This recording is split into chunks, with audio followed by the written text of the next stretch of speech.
Yeah. Oh shit, we're live. Boom. We did it, Ahskance. You're back. Rawr. Welcome back, dude. Thanks for coming back. The first repeat. Even I'm a return customer. an actual return customer. Even my friend Sherpa didn't want to come back first. I liked that interview. Hey, Sherpa was great. I love that dude. Let me just move my microphone. So, let's talk about the MVR. It's having a bomb. What is it? What are they calling it? Is it a buff? Is it a soft buff? Hard buff? Change? I think it's supposed to be a buff. How it carries through, I don't know. I've seen some informal testing on a few Discords where the bomb drops look the same. I haven't dicked with it in public test server for, the probably 10 hours of bombing the same piece of water that it would take to really analyze it. But the long story short is back in patch 8.3 or 8.4, Wargaming changed the way that bombs were distributed in the reticle. So rather than have them just drop toward the gun site, they swapped it around so that it's almost like it drops on the edge of the reticle, but it disperses in as opposed to aiming at the center and dispersing out. Yeah. Well, the MVR did that, and all the German reticles really did that from the start. But I mean, the Parsifals you could fit on a battleship, the MVRs you could, and then, well, they made it bigger and you couldn't do it anymore. So I think the idea is in a good place. I haven't seen how it's going to work out. Somebody asked me, like, well, why the hell didn't they do this earlier? Why didn't they just change the reticle or blah, blah, blah? I actually think that the bomb reticle change that happened back in the day, post the rank battle season or whatever, it put the MVR in a better spot. That being said, is it fun to get trolled by bombs? No, it sucks. No. But the MVR has like best-in-class AP rockets that could shred a Des Moines for 30k if you get that sexy little hit in. So do you really need to be able to beat the crap out of battleships and beat the crap out of cruisers? The damage was there. It was precise. It's precise enough. Well, they changed the rockets. They had a little delay, and they also changed the firing angle. So suddenly the rockets aren't actually ripping in as far as they were.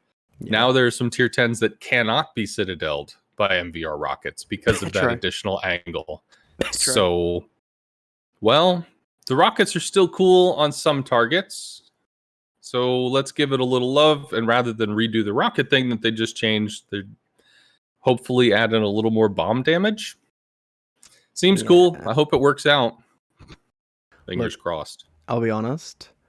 The only time I play MVR is either when I'm really bored or I get told to on stream, and I don't even spec for bombs or rockets. I'm just like, let's just make the best out of these Torps because it's the best flight, right? The Torps are pretty sexy. I love them. They're nice. They're accurate. They don't do a lot of damage, but they're really consistent. Yeah. The fact that you can have the consumable mod sexy little heal is just mwah, good seconds. stuff. 8.2 seconds. It is. It's so great. Dude. I'm thinking about changing my legal name to 8.2 Haku. Because I love it, dude. Well, it's less now because I got the legendary mod, so it's less now, but I think it's like 7.8. Yeah, because it's minus 10% to consumables. No, that's minus boost. That's not minus heal minus time. Boost. So we're still 8.2 Haku. Yeah. 8.25, I think. It's great, man. That is pretty sexy, yeah. Although I'll be honest, right? I still used the MVR even post nerf. I used it in clan battles. What? Yeah, I know, right? When I started out, I think they had me playing. I don't know if they had me playing Hikaru or not, but we had a really heavy smoke comp in tier 10. We were basically doing tier 6 clan battles in tier 10. And because of that, yeah, we had a DD, but he really wanted to shoot his guns.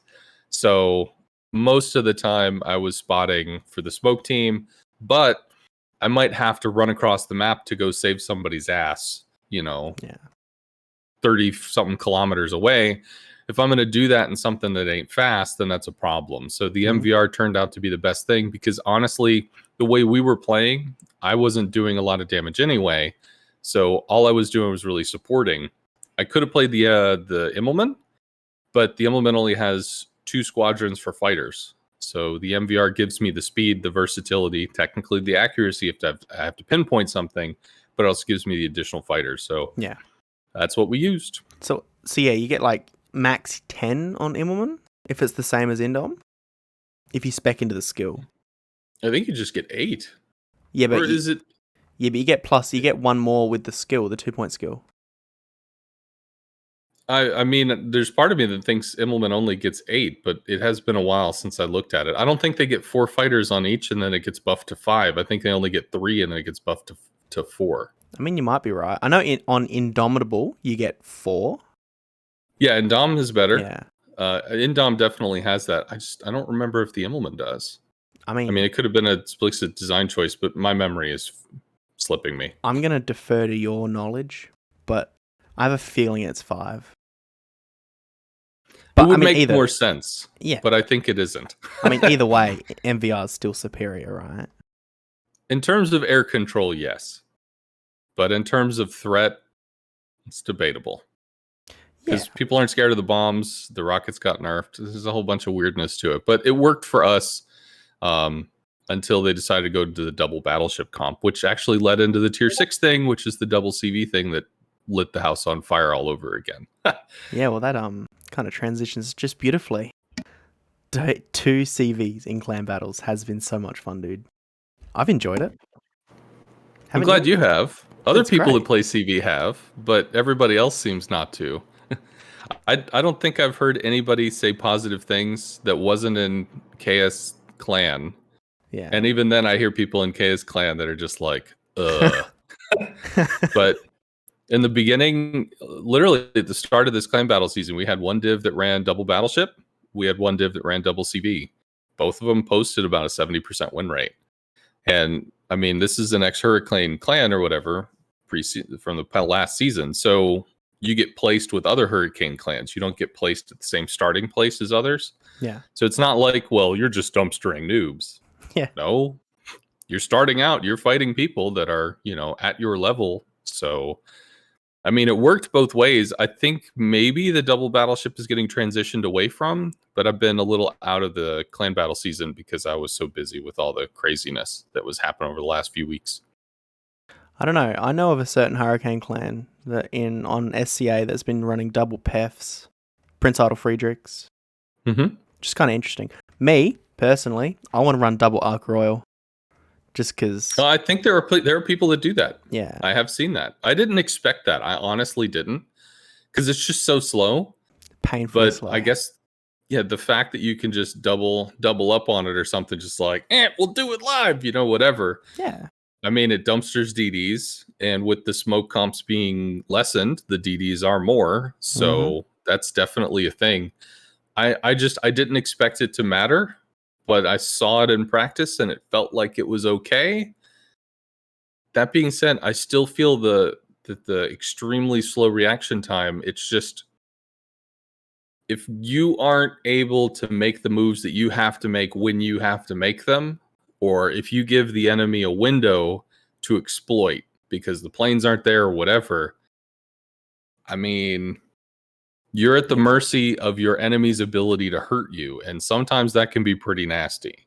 So I don't know. Maybe it'll stick, but I can't believe that that's going to be the magic solution. See, we had a team, a Hurricane clan, break the meta on us.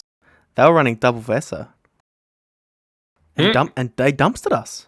Like, embarrassingly. I've seen some Vesser. I don't know why I'm seeing Vesser, but I mean, they're cross-dropping with their Torps, but like on DDs, they're crushing them. Yeah.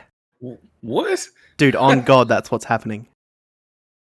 With Vesser Torps. With Vesser Torps. Yeah. Okay. Yeah. I mean, yeah. Who would have thunked it, right? That's rather strange to me, but I mean, yeah. I'm going to have to process that one. Like, the first time I saw the Vesser popping up, I was thinking it's like, well, when I played the MVR, I was used for tactical yada yada, zip across the map and shit. But to actually hear that people are using him as an offensive weapon, that's like, the reason why that's insane to me is because British carriers are treated as trash. Why? Because their penetration's terrible. So you don't have control over if you can hurt the enemy because you don't know what enemy you're going to face. Yeah. So if they all show up and they're armored, sucks to be you. I mean, you could torp them, but outside of that, it's pretty much like, yay. Yeah. And the Germans are kind of the same. If you can't citadel it, sucks to be you. So it's like, if they're taking Vesser torps, they could just take a Furious and do more damage. Because if it's a cross drop and you synchronize it, they're going to get hurt, and the torps are going to hurt more. So it's like, why? I think it's to do with the speed of German torps. Maybe. Yeah. I mean, they're built to be accurate. They are. It's one of the gimmicks because they're low damage, but low damage, high accuracy. It's a thing. So yeah, definitely. I mean, maybe that's just how they secure the damage. And I mean, any damage on a DD is an oof.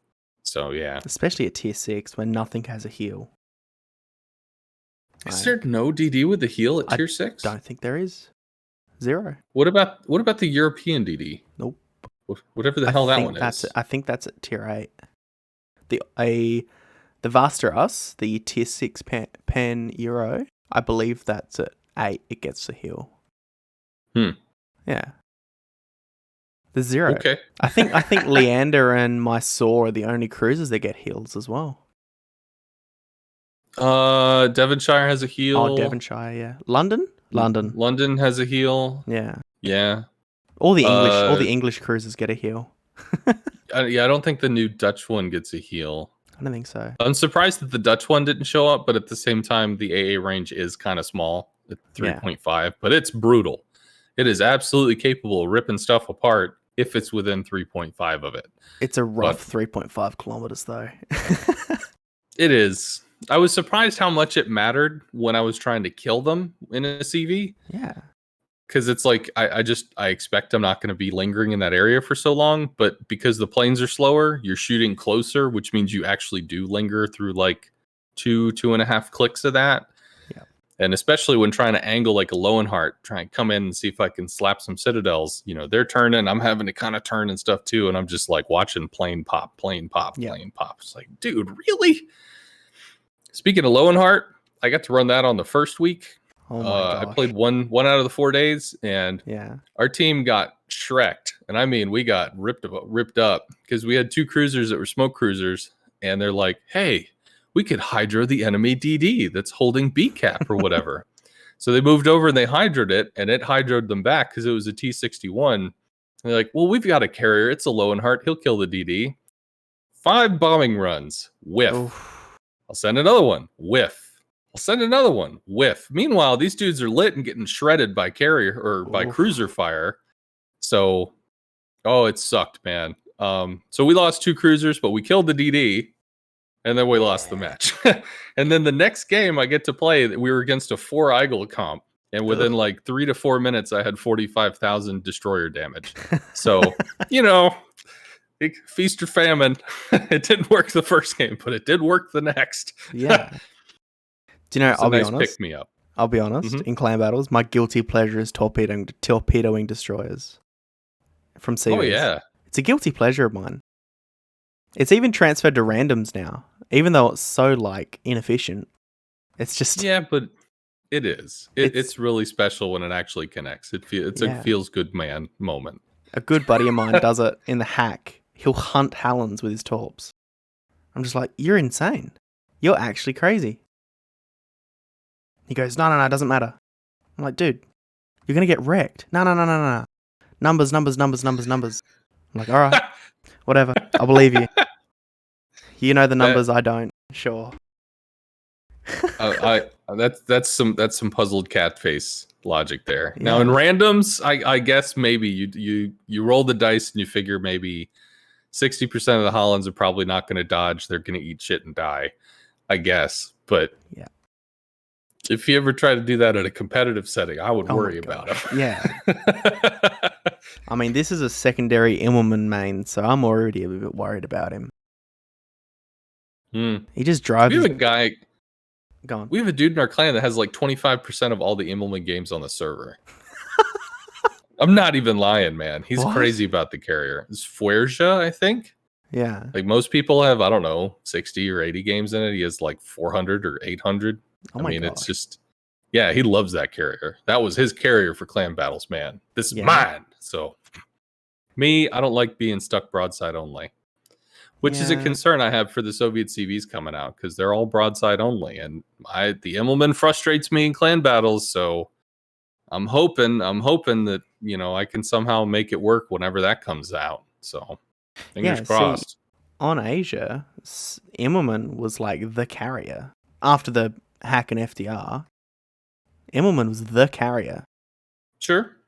Um, Yeah, efficiency wise, its resources are great. oh, If you make long drops, you hit 4 bombs to lose 1 plane.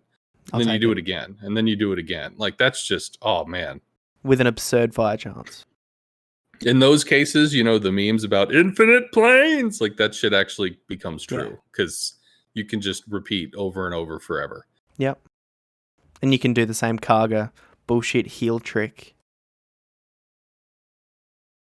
Kaga Yeah. bullshit heal trick. Oh, with the Yeah, torps yeah. on like into a carrier Yeah. because you've got the 12. Yep. Yeah, similar to a hawk. Dude, it's in got how you all the do meme. that. It's brilliant, isn't it? I'm so excited to get mine. I'm like 80 coal away. 80,000 coal Oh, away. Yeah, I'm yeah, so keen. that's real soon, dude. Dude. You got that. Dude, I'm going to stop podcasting for like a month because I'm just going to be playing Immelman. It's tough, man. I'm not gonna lie. You're gonna see people. They're gonna make it look easy, and then you're gonna be sitting there like, I can do nothing. he's turning, Yeah. and I don't get the side. Oh wait, Yep. wait, I can. Nope. There's an island. Yeah. Can't do the thing because there's an island. It's tough, man. It really legit. I don't know how many people when they take a position on the map have any clue as to like I can be attacked from this direction from aerial strikes, but inevitably a whole bunch of people want to hump an island, and the only way to attack them is to fly all the way to the back of the map and then come out and strike them once. And it's like, God, this is just least time, man. If it's not least time, it feels like it's forever. Yep. Oh. Yeah, but like, who pays attention to the mini map? Like, just dodge. Come on. I'm gonna get hate for that comment, aren't I? Oh, I'm sure that's a popular People in one, chat, but... fuck you, man, just dodge. Have you ever played the game in your life? I tried playing on SEA. I really did. Dude. I gave it 2 goes, and you gave it 2 games. Really? No, two right. sessions. I see. 2 sessions, both filled with swearing and slamming things. Yeah. I mean, there was one game I was literally cussing the entire match. I think I slammed my table and raged multiple times. It ended up being a Kraken for however the fuck reason, but it's like the ping would go from like 120 to 180 and just ran up to 600 and 700. And it's like I'm watching the reticle just. I turn. Yeah. What? Yeah. It's like, what is this? It's like sliding around on ice skates in a stuffed animal costume or something. It's like, what the hell is going on with this? Yeah. See, even in Australia, where I am, playing on the SCA server, I just get 100 ping. Like, people are always saying, fuck, I got 40 ping, it's so shit. And I'm like, really? Bro, 40 ping? Well, I can at least say that 36 is pretty sexy, so I don't know what 40 is bad, but 100 is awkward. It's usable because it happens sometimes in the US too. I don't know, maybe they have multiple servers they use, but the 100 went 480. What shit? No, that's fail. That's awful-tastic. Like I wanted to go to SCA because I wanted to train with the very best, be the best there ever was.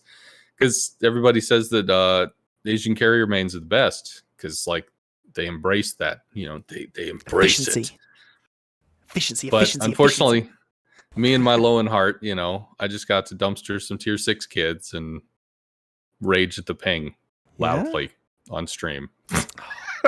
So whatever. Do you know what's funny? My clan plays most of its competitive nights or mornings on the US server or on the NA server. We have so many Aussies like in our clan, and it blows my mind because it's like, why are you willingly choosing to be on a server that's half a world away? Do you know the number one reason? Why? because we're sick of seeing box, 45%, box, CV, NMSL, box. Like, I get it. We're on the Asia server, and look, English isn't the native language of the SCA region. I get it. But Wargaming, can we have like a universal translator, please? Dude, that would be nice. Would be. Even Yeah, at least on the NA server, right? When someone says, "You're a fucking idiot," I know that they're calling me a fucking idiot. Yeah. That's why.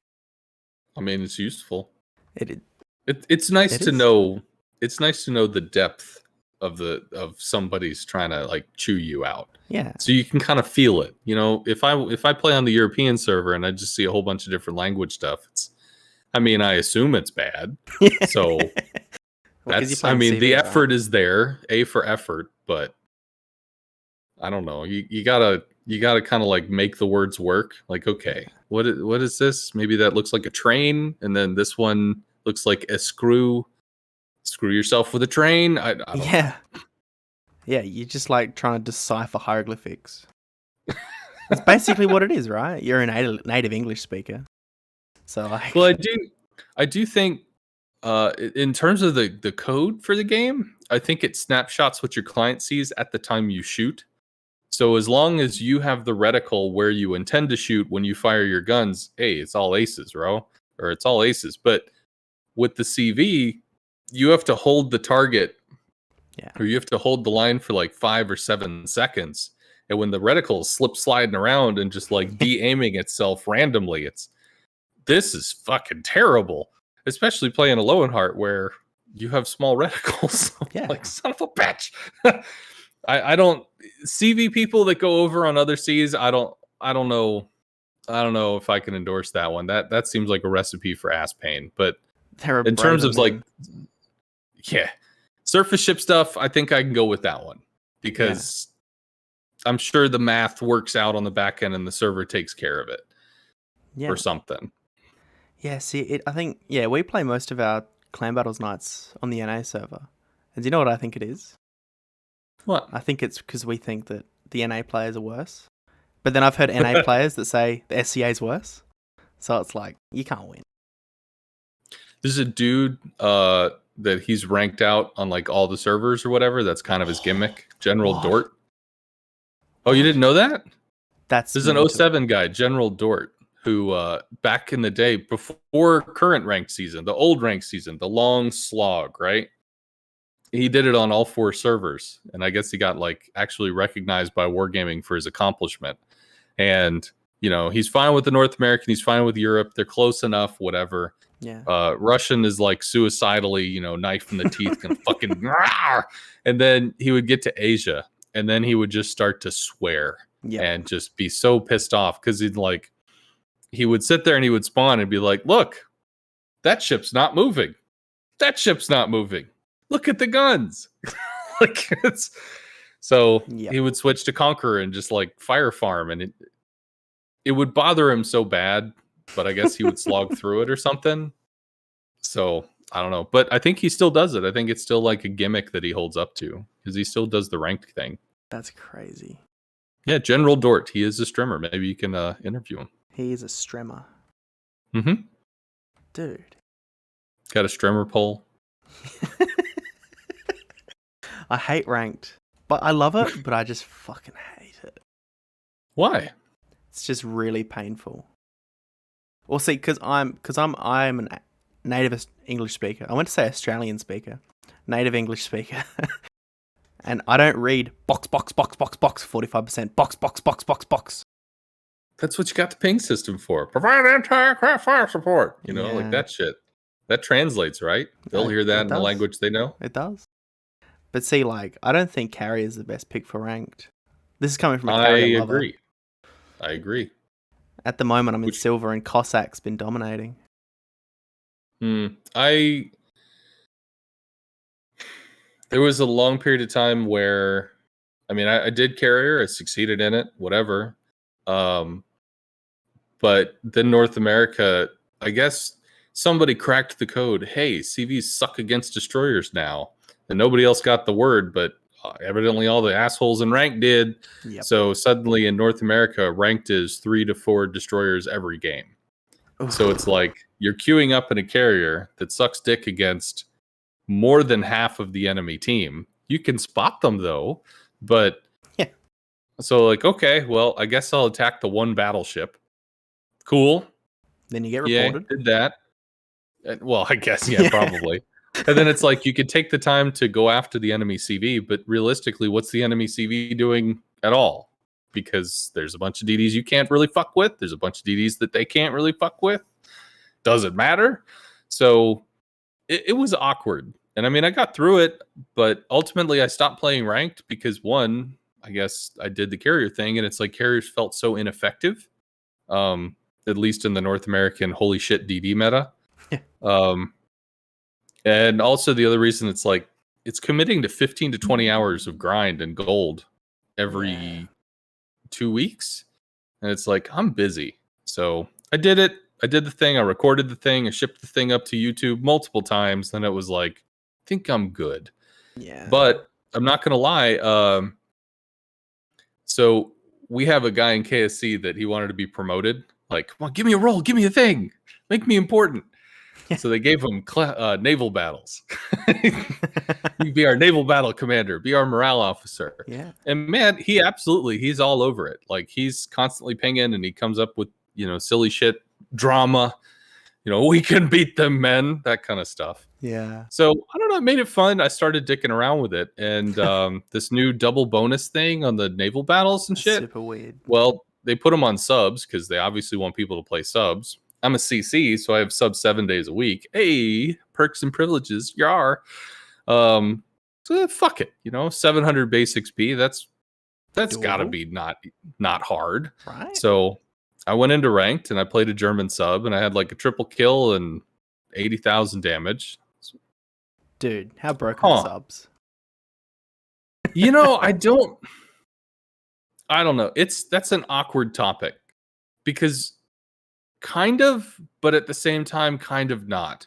Yeah. Kind of not, kind of, because there's a lot of things that it's tough for enemy ships to interact with you. So like if you're a cruiser that doesn't have depth charges or any whatever, if you're a destroyer that can't really go in, you're spotted, you're lit, you're dealing with that bullshit, and the sub can actually like manipulate its detection under the water, so you can still see on the surface, but it goes down to like 4-click detection, so you can outspot bully a DD.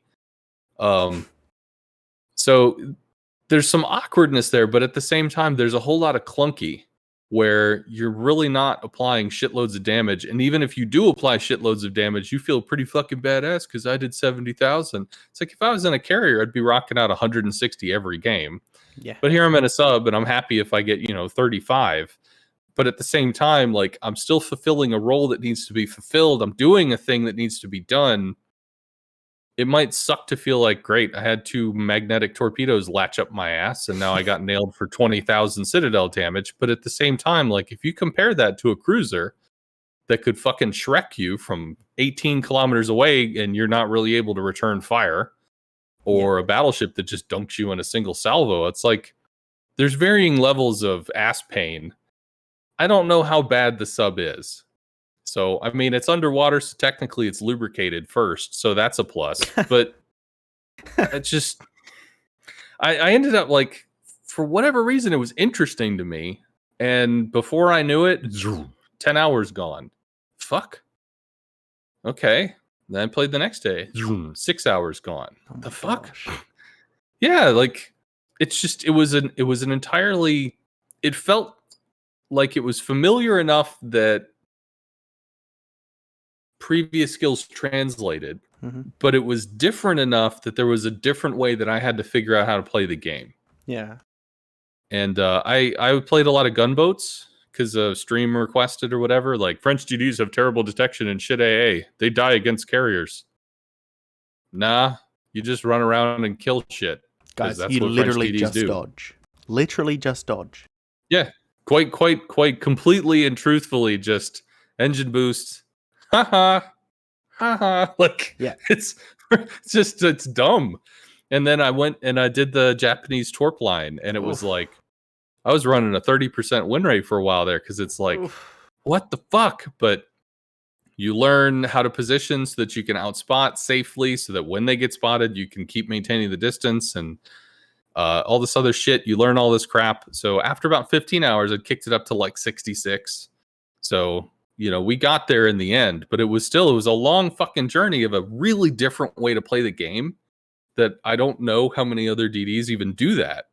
Because I really think the IJ and Torp line is kind of unique in what it does. And a lot of people would say underpowered in what it does. And yet here we have subs, which are almost similar in terms of like weird interaction spot gameplay. Yeah. It's neat, but I don't know if it's done yet. Maybe it needs to be baked a little more, but it's neat. Yeah.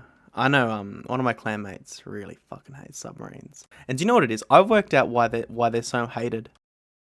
Why? It's the mental scarring from watching those torpedoes curve at them. It is terrifying, dude. It's fucking scary as. I'm thinking about I should make a video on how to dodge homing torps because there are two ways to do it. Based on the ping location on your ship, the torps can overlead or underlead, so you can juke them.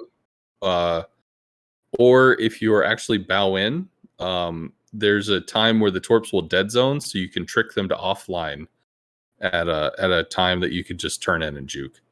It's amazing how many torps just whiff on battleships. If you watch Gaishu at all, Gaishu is just like I love watching Gaishu. Extremely unimpressed with when he torps a battleship and it's a big fucking target and they just whiff. Yeah. There was a Family Guy thing. They redid Star Wars, right? I just stop right here and they go right by. He's just drifting lazily to the left.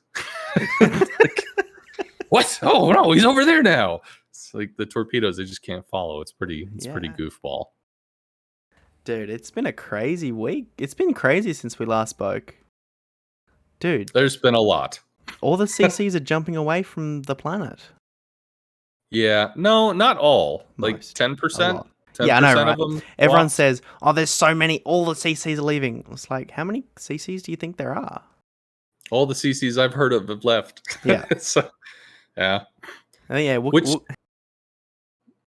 It was an interesting point of consternation because there are some CCs that they want to be in the program because of the benefits. I mean, there's not a lot of benefits, but they're benefits, right? They're real. And for anybody, I'm not a streamer in the sense that I don't know. I don't think I really have a lot of people that compete in my market. I'm a pretty niche kind of dude. So I'm probably never going to be big, but I'm a niche dude. But for people that are streaming in that like popularity, enjoyable, jovial humor, connect with customer space, the ability to have giveaways and free shit, have a CC in your title, have a little recommendation from the dev. Hey, check this dude out. I mean, all that stuff. It's a competitive atmosphere. So every leg up matters. There's some people that, Sorry, no, you go on. Sorry. There were some people that, despite all the drama, they might still be extremely upset. But it's like, how upset do you have to be to willingly jump off a cliff knowing you're going to break your leg and have to deal with it? Yeah. Because all you're doing is you're hurting yourself, but you might feel good that you did it. But is this a long-term solution? And I mean, a lot of the people, the CC program is a business program. It's not like you don't get paid for it, but it's still a business opportunity, right? So there were some people that the business and the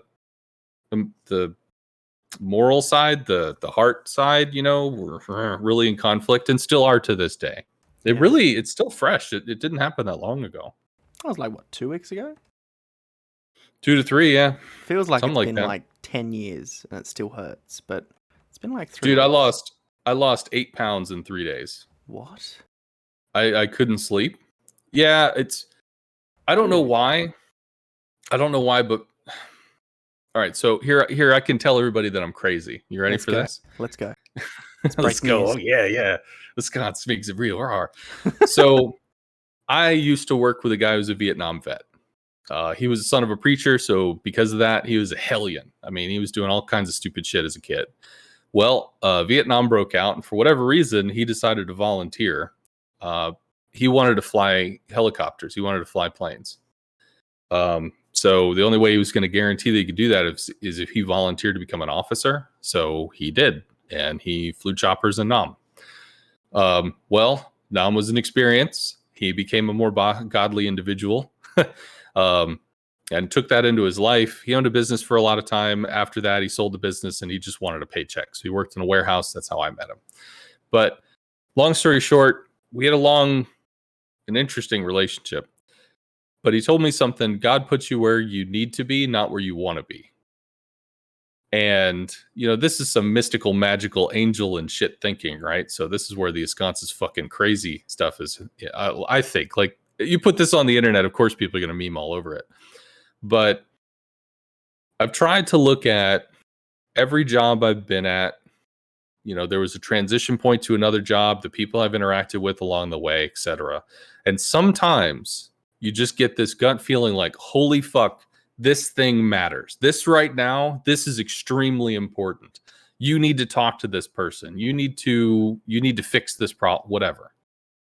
And it's like the CC thing kicked off, and I knew Wargaming's not going to say shit because they're not going to know what to say.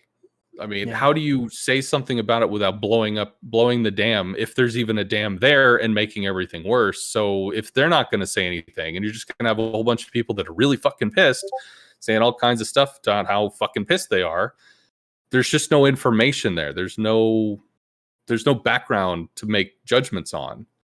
And it's like, who the fuck wants to be the asshole that's jumping in front of that train? Yeah. And for some reason, I had this dumbass little angel on my shoulder going like, it's you. It's you. Do it.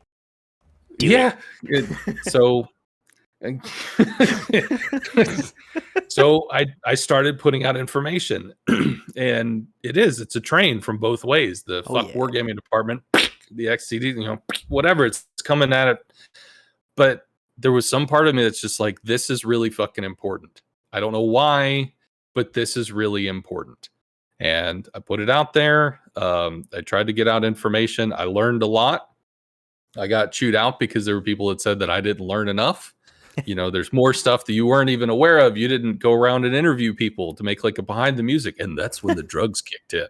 You didn't get all this juicy detail and stuff. And it's like, I'm just given a third party kind of outsider view to help establish the scene.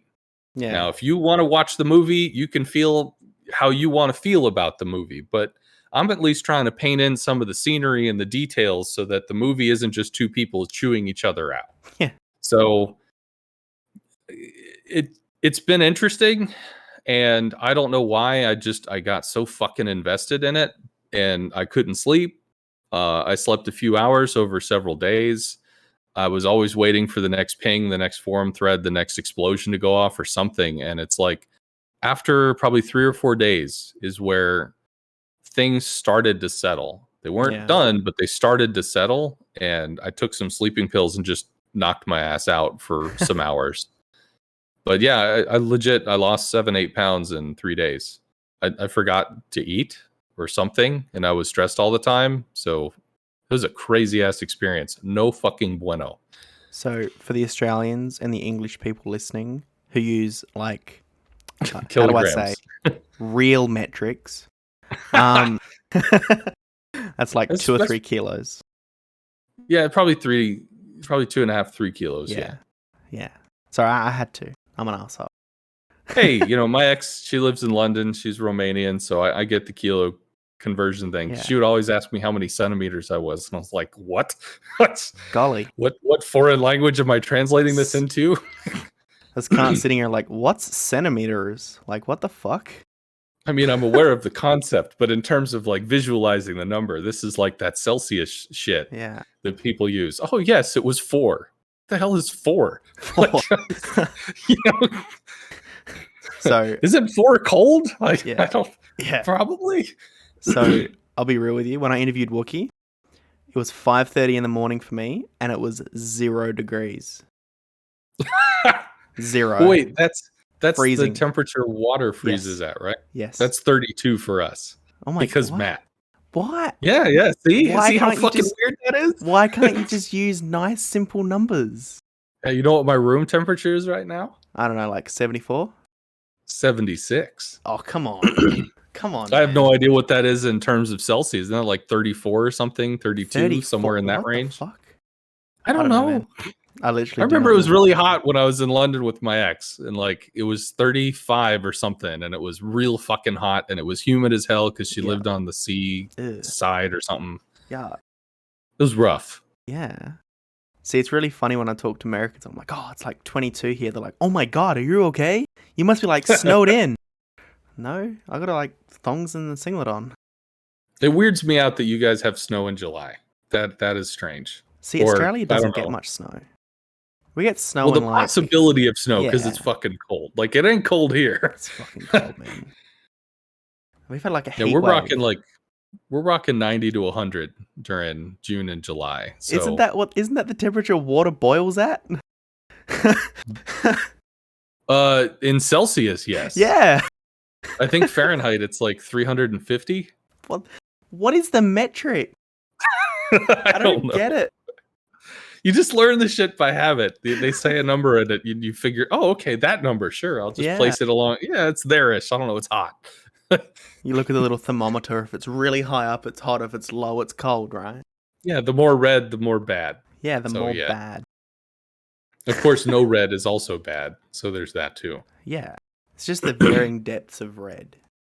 There's an appropriate amount of red. That's correct. Yo, so I'm going to give you some advice that I got recently that changed my whole life. Go touch some grass. I heard that. Yeah, it was great, wasn't it? I have legitimately not been able to stop thinking about that. Like, Porky, go touch grass. I had to do something like that. Not with the CC stuff, but I'll give you another little story. Oh, here we go. Me and my stories are. So when I was a kid, you know, I have autism, I have Asperger's, so I did not know this as a kindergartner. I have no facial expressions, which, by the way, led to a hilarious interaction on stream where somebody's like, "Bruh, can we get a facial expression, please?" I saw that video. And, dude, my mind snapped in half. I was laughing for like 4 minutes straight. The guy actually, I think, got embarrassed and probably left because he's like, "Oh, what the hell is this?" But to me, it was hilarious. Anyway, so you know, I'm going through life. There are a lot of people that are like, this person seems weird, but how does a 6-year-old kid go? I identify that he has few facial expressions, and I'm not receiving much body language information. Oh, fuck no. They're like, that kid's weird. Fuck him. So, Yeah. You know, you grow up in life, you're doing the school thing. And I got in high school, at lunch, whatever, you got to find somebody to sit with because it's lunch. You don't want to sit alone. Nobody wants to sit alone. Well, after sticking on the outside of groups I didn't give a shit about for years, I just went, fuck it. And I sat down on the corner of the wall. Just whatever. I'm going to eat my lunch alone. I'm fine.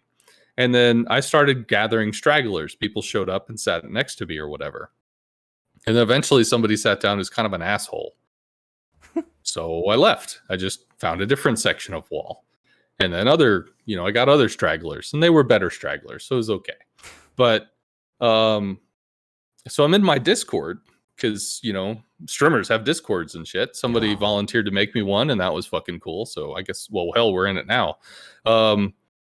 And I had collected, you know, one person that just completely did not work for me. Not a bully, but problematic. Yeah. And it's like, I have a rule: don't be a dick. Failing that, don't try to be one, or don't try to be a dick. And it's like, I don't think it was intentional, and it really wasn't rooted in dickishness. It's just like we had personalities just that clashed. Yeah. And it's like, do I leave my own Discord? Do I walk away from this? Because I feel like that's what the thing I'm supposed to do is. But ultimately, he decided to leave. So, yay! The space was reclaimed. Is happy again. Yeah. La, la, la. But for the most part, this is just a quiet ghost town where people bitch about mechanics or strange esoteric things. So I think it's kind of an interesting Discord. But yeah. Long story for what purpose? I don't even remember. My apologies. Dude, it's a podcast. We can say whatever we want. That is It's true. great. And I, this time it's 6:30 a.m. for me, and you're actually like a sane hour. I So know. It's like 8 p.m. I crawled out of bed at lunchtime because I was like, I have to get up this morning. I figured it would work out well for you. I Yeah, was it's hoping great. this would be fine. This is good. Are you a morning person? Uh, Not particularly. I'm a when I'm awake person, whenever the when I'm awake happens to be. Yeah. I don't know. Like, when this CC shit kicked off, I got, like, genuinely, like, worried. I was like, fuck. I was too. I'm gonna have to find a new game. I'm gonna have to meet new people. Fuck. The funny part is, like, somebody asked in a game, what do you think about the little white mouse situation? Most people were, who's that? What? Like, Yeah. Little White Mouse even said that 80% of the game turns over every 1.5 years. So if you've played this game for like more than a year and a half, congratulations, you're like the 20% that stayed. I've played the game for So, 5, so what does that make well, me? then it means that you're probably one of like the 5% that stayed, because Yo. it's got to be an extremely small number, because there's a high amount of turnover in free to play. There just is. Yeah. But yeah, it really felt like the world was exploding. But we've gotten to see Evan, the product manager, producer, I think, for North America. He went on stream, did kind of a Q&A, producer level Q&A, but that's actually pretty valuable, because most people are like, well, why don't you buff this ship? Why don't you do this thing? Whatever, game design balancey shit. Yeah. Well, he doesn't do any of that. So that's when you start getting into like, what is the process for building a ship? Oh, well, that takes about a year and a half, or in 2 years we do this because we have this concept. Like, he starts outlining the process. It's really cool to know what the process is, because then you can divine a lot of what all the background bullshit is, especially in terms of like the miscommunications and things between CCs and whatever. Because if you know what the process is, you can extrapolate off of it, and you never really get that information. So that was a cool Q&A. And then Evan started speaking up on the North American forums a lot. Well, I don't know about a lot, but I mean, he's spoken up many times, which is really cool.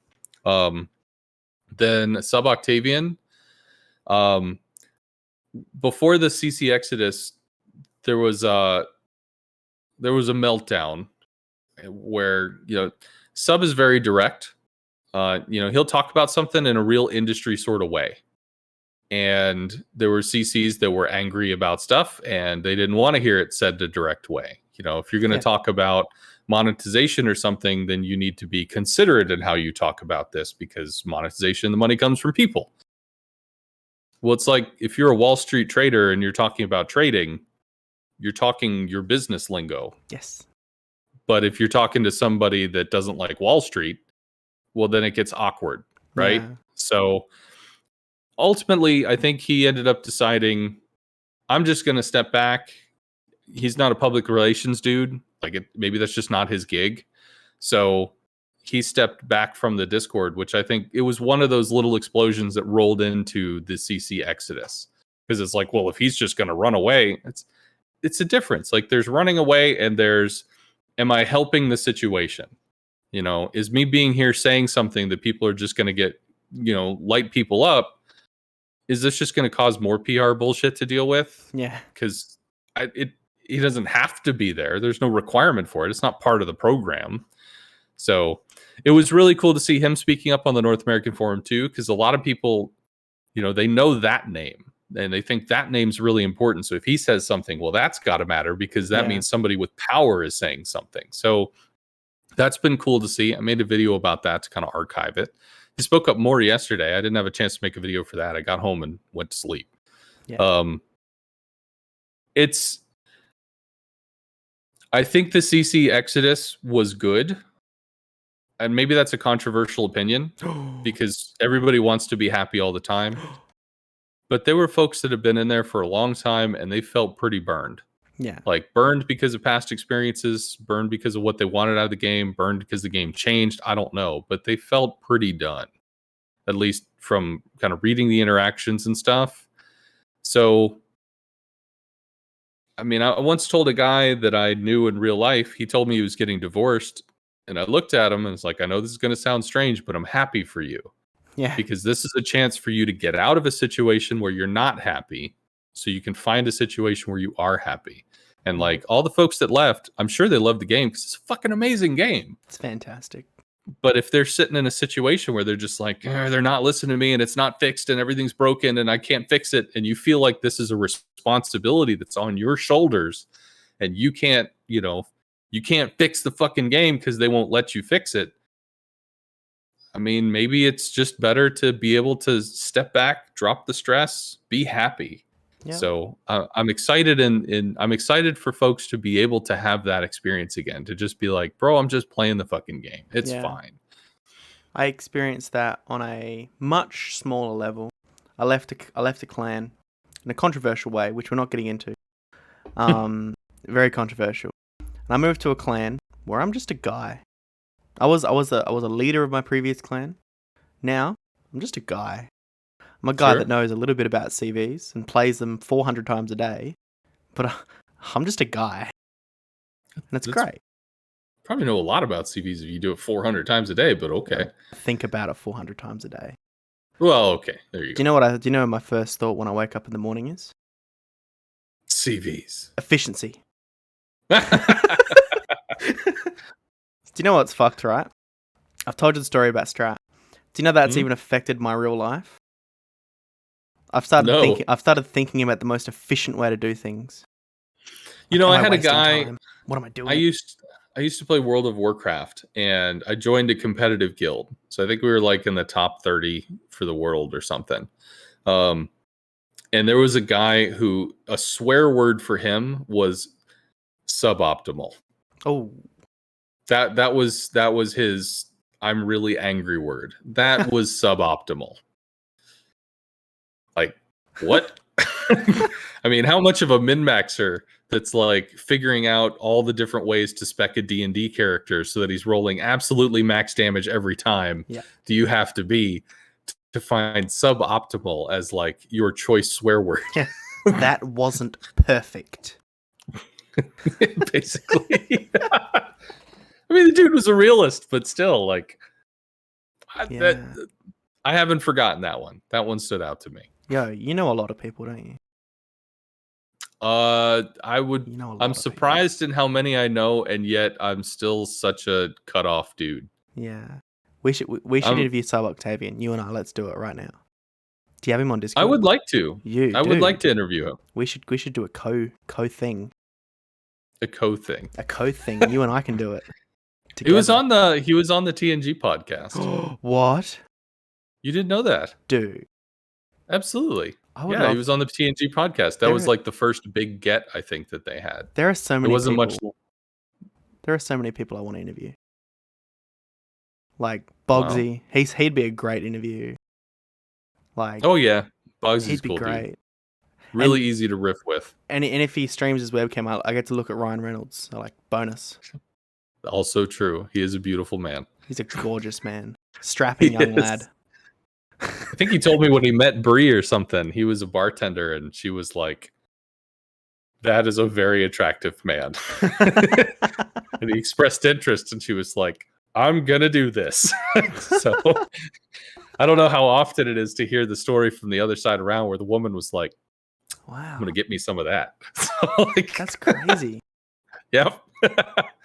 Turns out she's pretty badass. So she's stuck. He's crazy about her. Yeah, there's like 100,000 people I want to interview. They're all fascinating. The problem is no one knows who I am. I'm a no one. I'm a carrier player, so I'm like the worst of the worst, right? And yet you've continued to find people that want to talk to you. Yeah. I'm a very likable guy. People love me. Well, not everyone.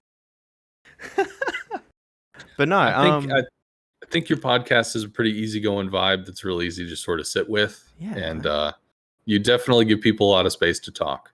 I hate interrupting people. Do you know that? I hate it. And yet I do it so often. I feel so bad. I'm so self-conscious about it. I feel so rude. Like, you came onto my podcast and I interrupt you? How dare I? You should be interrupting me when I say 8.3 seconds. No, it's 8.2. It's 8.2. Should matter. But yeah. I remember, I think you told me that when I did the interview before, you're like, you're one of the first people that just, I can set you off like a wind-up toy and just It's great. I don't have to work. Yeah. I think Boxy. So just a fun little thing about the podcast that Sub Octavian was on, and other wargaming people have jumped on too, as well as they do clan interviews and stuff. So when Boxy was approached by Synpax, partially I think he was approached because Synpax liked him as a person, and partially because he was an actor with a radio voice. To add some legitimacy to it, because I mean, frankly, sex appeal sells, right? And he's a sexy man. He's got a great voice. He's got a lively energy to him. So I mean, it's got a lot of the magic components for like a radio DJ. But Foxy told me, like, when he started out, he had no idea what he was doing. And it was through planning with Synpax, like coming up with the idea of kind of a rough structure, some questions, etc., giving the situation the room to breathe, that he really went, I'm kind of feeling this one out. And after he said like 10 or 15 podcasts, he kind of got the gig. Yeah. So I don't know. Actually, if you interview Bogsy, he might be able to give you some tips and tricks. Dude, I'd love that. So the thing is, right, I used to come into this, my first podcast, I had like a wall of questions. I had like, I did my research on, everything. I'd know more about you than you knew about. But like now, I'm just like, here's 4 topics I want to talk about. Let's talk. Have you ever seen Joe Rogan? I mean, come on. I've watched about 1,000 Joe Rogan episodes. I'm sure he's aware of the person he's talking to, but how much of that's just like, let's just talk about this. What do you think about this, huh? And then people just talk. Yeah. Have you ever tried DMT? DMT. Elk meat. Elk meat's like salmon are hustlers. They get after it. I love Joe Rogan. Yeah. He's fantastic. I'd love to interview him. It's a pretty chill experience. I haven't listened to tons of stuff, but occasionally somebody will slip on there. Then I'll just be like, "Ooh, I gotta listen to that one." And Elon Musk, that was fascinating. I don't think I've listened to that one. I listened to John Carmack, I think it was the dude that made Doom. Did a lot of technological advances, and he was talking about like VR as well as human brain interfacing. I think that was pretty interesting. There was sometimes political stuff that he'll do. I do enjoy dabbling in the politic. I do think it's interesting. Initially, when I was younger, it was all a mystical what the fuckism. But I've read a lot of books where this faction is vying for X, that faction is vying for Y, and how they play off each other. And then, I mean, American politics, as I've gotten older, it's an interesting show to watch. It is. But there's actually, because this relates to the CC thing, I'll say it. He's looping back. There's a guy in the U.S. called Jamie Dupree, and my parents listened to conservative talk radio. So I grew up in the South. South's primarily conservative. For anybody who doesn't know the U.S., that's what it is. There's a dude, Neil Bortz or whatever, who's kind of hilarious at what he did. He's retired now, but he was a fun listen. He would kind of laugh at the absurdity of life. He was a morning show kind of dude, but again, it's a talk radio show, so it's not like laughs a minute. It's some dude talking about stuff. Well, Jamie Dupree would be this guy who works in Washington. That's their political nexus, right? And he would call up, did not give a shit, was not affiliated with either side. He would be the equivalent of some dude that was like casting a football game. All he's doing is talking this side's doing this play, this side's doing this play. They're looking at him, oh, nope, that didn't work out for him. And then, some background history, concepts, etc. Just giving raw data. Yeah. And I had never, ever heard somebody that was just straight up non-affiliated. And I found it fascinating. Yeah. Which actually informs a lot of the way that I talk about the CC stuff that was going on, because I put out information videos to try to get the word out. It's not about picking a side. It's not about whether I'm declaring allegiance to the CCs that are there or declaring allegiance to wargaming. I'm just trying to be a neutral party that's like, I'm looking at this, I'm seeing this, and I'm just going to get the word out. So that's pretty much what I did. But he is literally the reason why I hold a lot of the views that I have, and partially one of the reasons why I'm so detached. Because I found value in being detached rather than being invested in something. Because I think it's not a perspective you get to experience very much. Yeah. Dude, you want an interesting read? See, I find Australian politics boring as fuck. Because we can't hold a Prime Minister more than a week. Because he gets voted in, then he gets kicked out, he gets impeached, and he dies, and he runs off with someone. It's boring. I don't get it. American politics.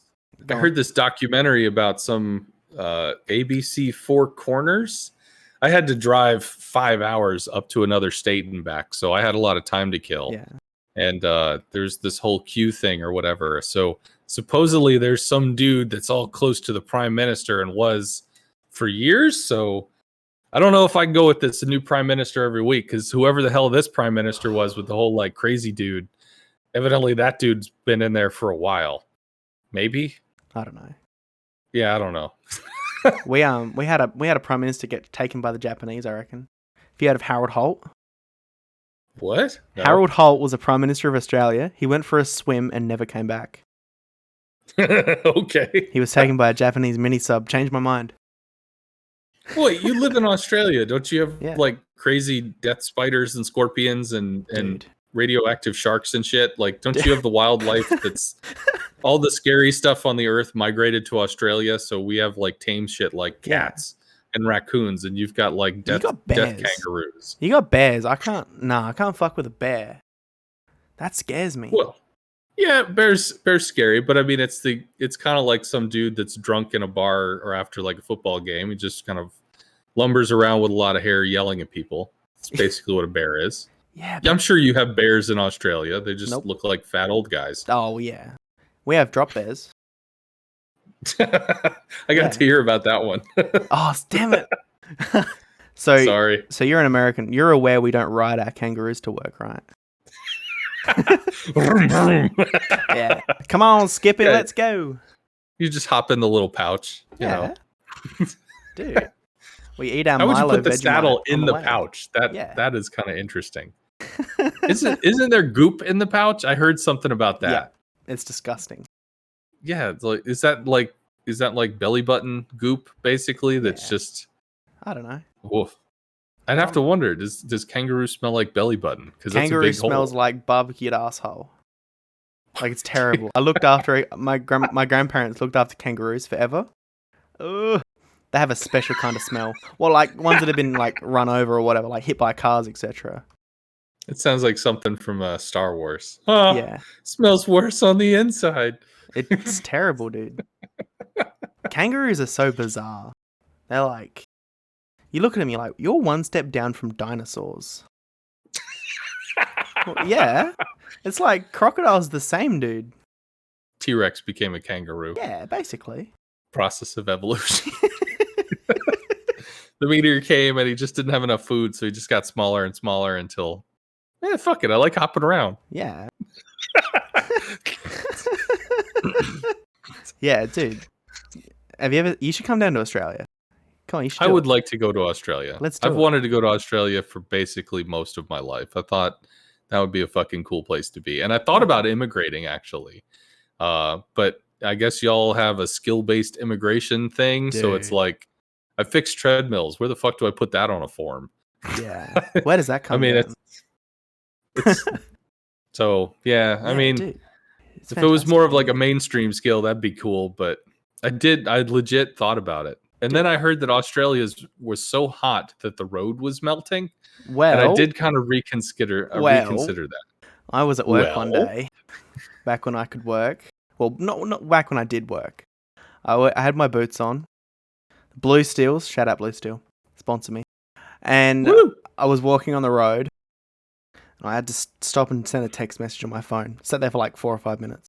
I looked down at the bottom of my boot, and it was just flat. It was like 45 degrees on the highway. It was disgusting. Is that a lot?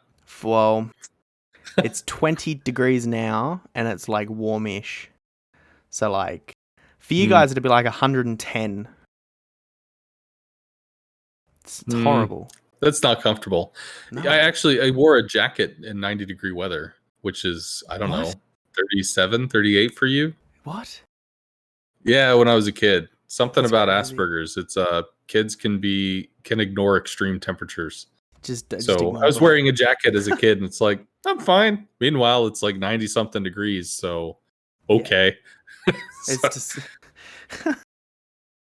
Oh that my was gosh. I don't do that anymore, but Yeah, no. superhuman craziness as a kid. Super unicum temperature disparity or whatever. If only that translated to ping. If I could just Right? tolerate ping, then I could derp around on Asia. Yeah. But sadly, oh, I was so mad. So fucking mad. Maybe if I was on the West Coast, maybe it'd be Yeah. different then. But I'm on the East Coast. So unfortunately, the cable has to go through the earth to get Yeah. to Southeast Asia as opposed to just through the water. Oh, you're I on the mean, East that's just Coast. That's like what? Chicago, New York. They're on the East Coast, uh right? no. New York, yes. Chicago, no. Oh, Chicago is like kind of in the middle somewhere. there you go. You can tell how much I know about America. I only know that because I had a girlfriend in Chicago, so I Oh. made the journey. I know that LA is on the West Coast. That's all I know. Yes, that is correct. And Texas That's is the in the land middle. where dreams are made. Actual, the dreams are made. Texas is where it's at, apparently. That's what I've been told. Uh, Look, I'm a bit of a bogan, all right? I'll be real with you. Texas sounds like it's where it's at. Oh, so for the bogan. people So that are Texas crazy, sure. so for you guys, Yeah. right? A bogan is like a redneck, right? Okay. I like plaid, guns, and like cars, right? Got my Bible, got my gun. Got God right beside me and my 12 gauge next to it. We're fine. Somebody said once if you Google Bibles and guns, that there's like hundreds of thousands of images and stuff. Like people have taken that as some kind of like rallying cry, which What? okay. Yeah, I don't know. Evidently, it's a thing. Like also in that documentary or whatever about the crazy Q dude, one of the things that really surprised me, just as like a cultural concept in the U.S. There's a term used here called patriot. Yeah. To be a patriot for the Yeah. country, whatever. So okay, cool, that makes sense. So in my head, when I hear patriot, I assume that identifies with the U.S. Yeah. And yet, because it's a term in kind of the conspiracy gig realm, whatever thing, there are people in Australia that identify you're a true patriot. You're a true patriot. The fuck? Yeah. You're a person in Australia that's fighting for the sovereignty of the US? Yeah. The fuck? But I mean, Apparently. at the same time, I guess it's just a buzzword. I don't know, Yeah. but it's interesting. Do you know what I think when I hear Patriots or Patriot? I think that fucking scumbag Tom Brady. Man, fuck that dude. Man, fuck that I dude. I don't know who that is, but I think he's really good at American football. Oh, really? You're the one And American that doesn't know football?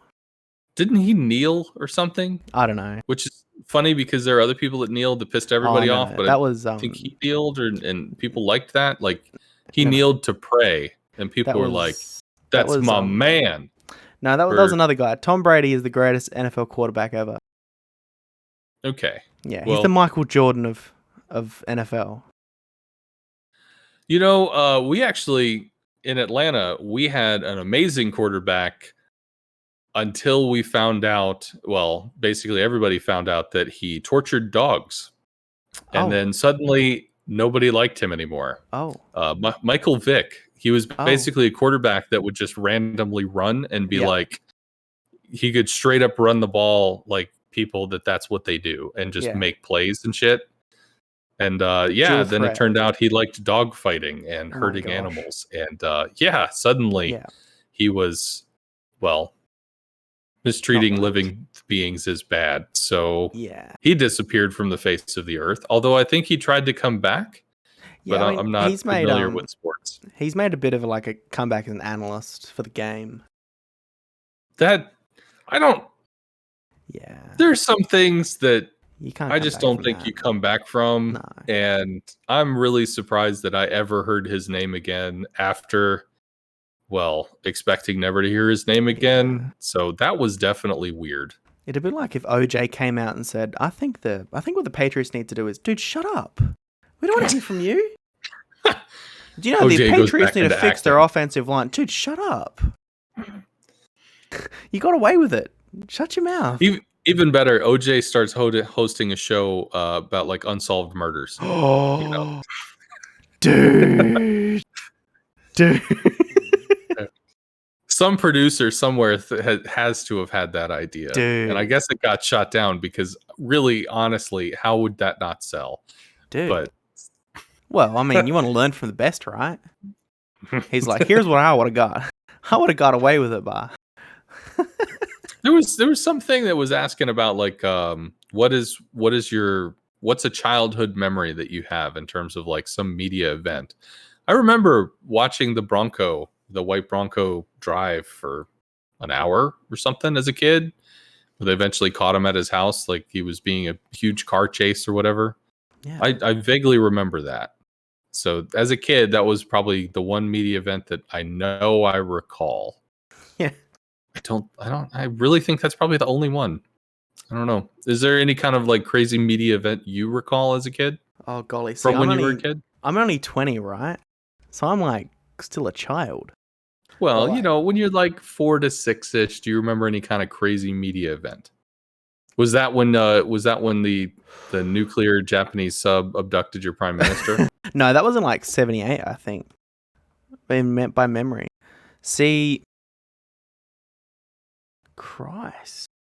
I remember a heap of them. Like, I remember Paul Walker's death. That was pretty big. Fast and Furious guy, right? Yeah. Christ. I'm being interviewed on my It's own about podcast. family. I didn't even think about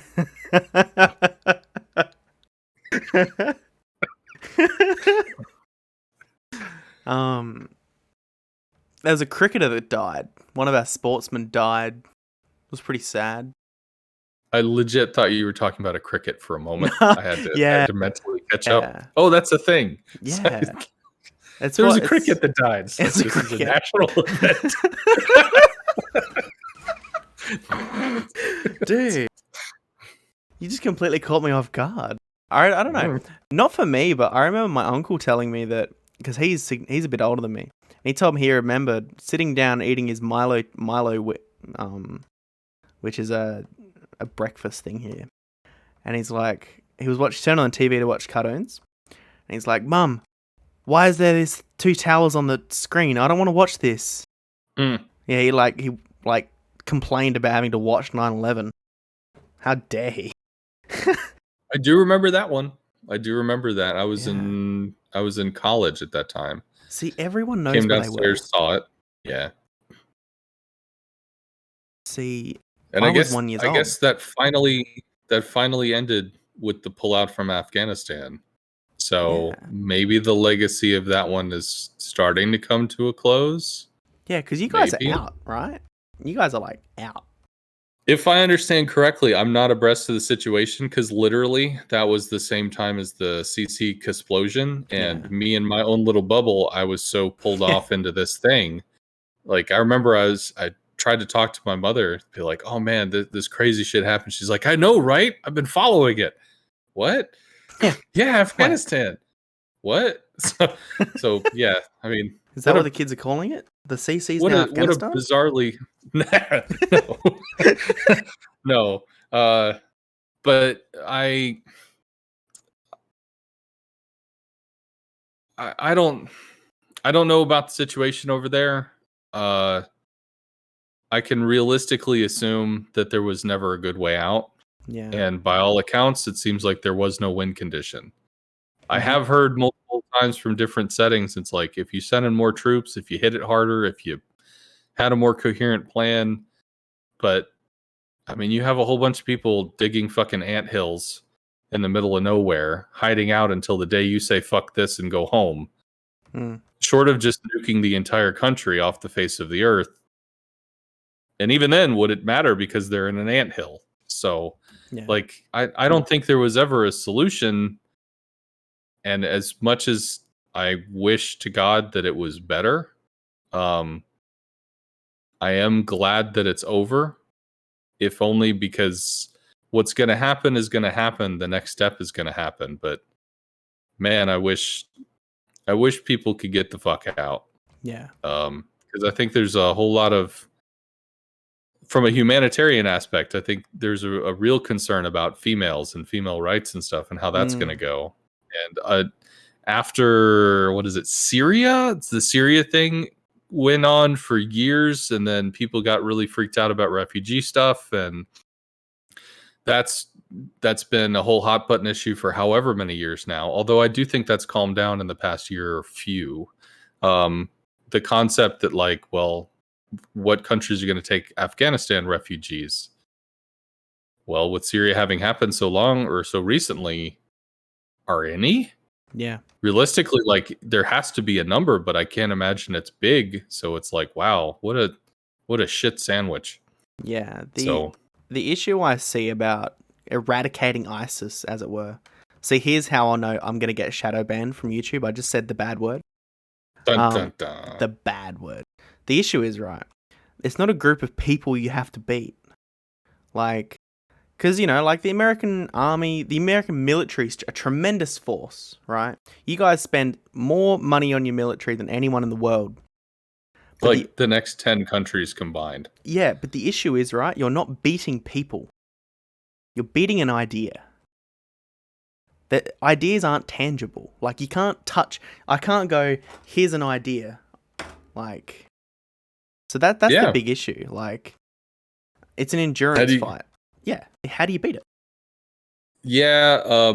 Okay. So I know we've ventured way off into the middle of nowhere here. Fine. Let's go. But so I'm going to ask you a question, and I realize it's probably a strange question, but it's an honest one, especially because, I had to live through 9/11, and this was kind of a pertinent thing back then.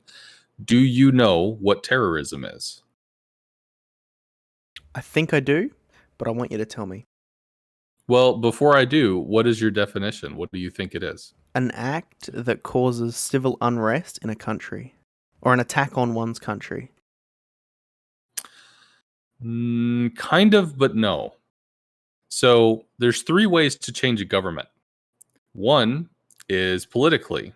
You go through the political motions and you make the government alter, evolve, change laws, whatever, and then it was one way and now it's a different way. Congratulations, the government changed. Option B, militarily. You point guns at everybody's face until they go, sure, we'll do something different. That's option B. Mm-hmm. Option C is you don't have enough political will to be able to change something. You just don't. It's not going to happen. You don't have enough guns to be able to threaten everybody and make them follow along. So you use what you do have, the idea, as well as the threat of violence, to scare people. So you try to do something that can shock people into being scared to where they will want to change on their own to avoid being scared. Mm-hmm. Hence terrorism. It's the threat of terror, it's the threat of fear. So the funny thing is, it's not always about, some crazy dude with a explosive vest blowing himself up in public. Yeah. It could be that, it could be literally an ad campaign. It can be misinformation warfare that gets people scared. It's the process of making a populace want to change itself out of fear as opposed to rational thought. And it's so large of a concept that, like, when the US declared war on terror, how do you end a concept? How do you end the concept of scaring somebody when literally Listerine back in the 1930s put out an ad saying even your best friend wouldn't tell you, referring to, like, having bad breath. Yeah. They're scaring you into wanting to buy a product. Fear is a natural part of something that's used in movies and culture and teaching lessons in society. You can't declare war on fear. Although ironically, I think that's what Warhammer 40K is about. Like, legit, it's a war on fear because fear manifests the demons on the other side or something. So if everybody believes and they know, then there's no fear, and that makes the evils go away or something. I don't know. Complex shit, Warhammer 40k. So is that how we make wargaming do what we want? We just believe, man. Maybe. You know, I really do think I really do think they're getting goodwill points. And I there's part of me that wants to claim a little bit of credit. Go on, you can take some. For being the first person to try to come out and like, I'm just going to talk reasonably about shit. Yeah. And there are going to be people that care and there are going to be people that don't care. And the only reason that I'm even slightly cockishly selfish in even saying that is that I try to explain things in game design terms. Like, if you understood the bullshit that has to happen on the back end in order to do X, well, then suddenly it doesn't sound like, you know, somebody just twiddles their dick and the code fixes itself. There's actually like a process to it. There's a Q&A process. There's a pipeline. There's all this bullshit, you know, that you just need to know so that you can realize, holy fuck, this is awful. And I started putting the information out, and then we have, you know, Evan's talking about game design process. He's talking about it from a producer perspective. We have a Q&A that happened over in the EU stream where they're talking about, you know, the realities of the situation. It's like, it's not about answering this specific question. It's not about, you know, I fixed it. Yay, now you can be happy now. It's not about throwing endless amounts of shit at the player base, but if you can help people understand, I do want to help. These are important things. I recognize your concern. These are our limitations. We're working on it, but this is what's reasonable to expect. Yeah. I mean, this game has probably the oldest average audience of almost any free-to-play game in like its 30s and 40s or something. I don't know. And What anybody Warcraft, that's maybe. like anybody that's thinking that, you know, this game is marketing itself to 7-year-olds, so like some 7-year-old's gonna snort up a bunch of loot boxes and shit with his lunch money. I mean, come on. Like, they're marketing to people that have they have a wallet. The wallet is open. They have cash, so they can spend on shit. Like, that's just basic sanity there. Bro, what are you talking about? Some 7-year-olds can be used super unicums. Don't tell me they can't. Bro. I'm not saying that they couldn't be a super unicum, but they could certainly do it in a fucking tech tree ship. Like, they don't have to go buy. Yeah. They don't have to go buy the Puerto Rico for $350 or something off of a dockyard event so that they can go feel amazing and get purple numbers and shit. Like, hey, before we go, because I gotta dip soon. Before we go, I want to give you a hot take, and I want your response. Okay. The best CV is a non-premium tech tree CV for comp. It's the hack. It's the best comp CV. I just don't agree that the hack is amazing as people make it out to be, but that's my hot take. No, the Ryujo I think I can go with, only because it kind of breaks the laws of physics in that it's got amazing concealment and it's got powerful planes and it's got fast regen and it's got speeds. It's got a whole bunch of the ands. Hakuryu, I mean, Midway beats the fuck out of things. FDR beats the fuck out of things. Immelman beats the fuck out of things. But they all... people that love the Hakuryu, they fucking love the Hakuryu. The argument against those, you look at the versatility of them all. Let's look at Midway. The one thing I think we can both agree that holds the Midway back is the speed, correct? Mm-hmm. And HE damage can be healed back at a better clip than Citadel damage, yeah? Yes. Let's look at Immelman. Struggles against broadsides is HE damage. Yeah? Well, except for the Torps, for sure. But yeah. FDR. Hits hard. Hits boy. Boy, does it hit hard. But good golly, is that thing slow. It is. I think FDR is hard to apply big damage quickly. You'll get big damage over time. You'll do more damage over 15 minutes than a hack. Because, you know, you go through, bomb something, 25k. Come through, bomb something, 25k. Depends how coordinated the team is, the enemy team. Because there's sometimes when you just get shut out. But I mean, I get the concept. The best... I get what you're saying. Like, Midway is slow, and also it's inaccurate because all the reticles are big or kind of lumbering. whereas the Hawk is much more precise. Yeah. It's got precise rockets. Granted, it's got a long delay. It's got very precise torpedoes. It has actually very precise bombs after they kind of reworked it the second time. I mean, she's definitely a lethal threat. Not gonna lie, she's scary. If I ever played ranked or something, and I saw a battleship fuck off into the middle of nowhere, and then I see like the Hawk torpedo planes going over there, it's like fuck. You know, it's on the level of the FDR, so it's like shit. It's much sadness. I had an argument with a certain NACC, and I'll, for the sake of being proper, I'll leave him out of it, leave his name out. We had an argument for like 20 minutes saying that, I was like, dude, in a 1v1, hack dumpsters FDR. No, you don't even know what you're talking about. You know nothing. I'm a CC. I know what I'm talking about. I'm like, no, what are you talking about? You're wrong.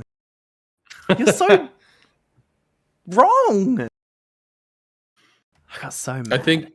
I don't know. I think people have blown the FDR into just its own proportions. I did actually think about proposing a nerf to the FDR to bring it down to 12 plane squadrons, and then if that doesn't take care of it, down to 10. Because its ability to just live on top of somebody and beat the ever living shit out of them if they're completely isolated, I mean, that's unmatched. But if you pull back some of that, guerrilla warfare, they're in the trees kind of threat, where it's just the fucking planes off on that side of the map derping around, living through endless amounts of flak. I think if you pull that down, it starts feeling like a much more normal carrier, but I don't know. Yeah. It's an interesting bird. It's a slow bird, very slow bird. But I like to trap its planes. That's always fun. It's a highlight on stream. Yeah. I love watching. Yeehaw, dude. Yeah. I got a dip. I got clam battles. My apologies for the wandering ass interview. No, so it's if you fantastic. have to cut anything out, I understand. No, it's fine, dude. Look, I think that's incredibly dishonest if I'm like, I'm just going to cut this out because this is boring. No, like, this is a long form conversation. I don't mind where this goes. Like, because at the end of the day, I want to talk about what I want to talk about, and you want to talk about what you want to talk about, and I want to know what you want to talk about. Are you going to be the next Joe Rogan? Yes. I was inspired. Yes. Joe Rogan, sponsor me. Break me off Yeehaw. like 10,000 subscribers, would you? Please? Just Joe? Hello? You might have to dive into politics if you're looking to get that sharp hit. You might have to. Ooh. I don't know. That's the drug that's in people's veins right now. Good luck, though. That's a dicey, sketchy ass motherfucking place to go. I don't want to. Nah, I'm good. All right, my friend, it's been a pleasure, and I will talk to you very soon. Guys, we have Charade and another ex-CC coming on the podcast next Wednesday. Nice. Yeah, big interview. All right, stay safe, guys, and play CVs. They're good for your soul. Also, check out Ahskance. He streams. He's a good streamer. Rawr. All right, catch you guys.